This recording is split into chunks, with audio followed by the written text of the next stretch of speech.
публичное оскорбление представителя власти при исполнении им своих служебных обязанностей или в связи с их исполнением наказывается штрафом в размере до 40 тысяч рублей или в размере до заработной платы или иного дохода, осужден за период до 3 месяцев, или обязательными работами на срок до 360 часов, либо исправительными работами на срок до 1 года.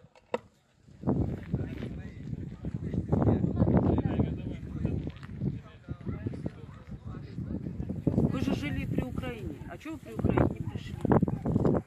Сейчас пришли. Когда были нарушения общественного порядка, я точно так же приходил. А какие были нарушения? Вот именно что... Не, вы меня опять подводите определенно к вашему дому.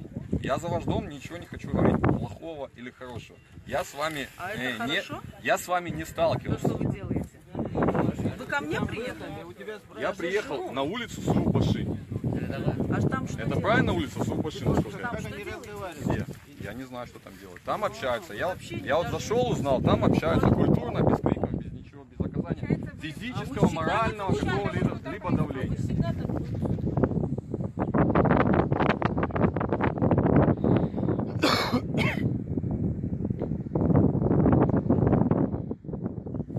Первый раз скорая приехала, не пустили, да? Врачей пустили или захотели? Пустили, они укол сделали и их отпустили. Хотя они должны здесь стоять.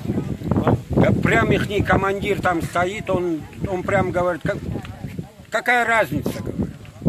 Он какая разница, он больной, не больной, какая разница. Он прям сказал, вон при народе. Приблизительно сколько человек?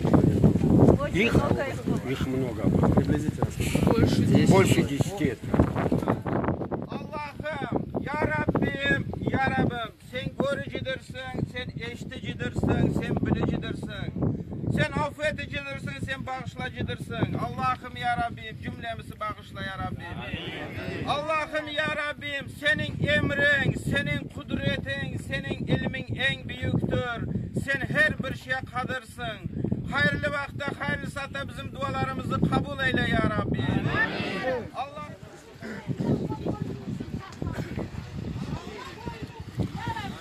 В общем, Умеру стало плохо. Я не знаю, он перенес 2 инсульта, по-моему. Сейчас что с ним происходит, один Аллах знает.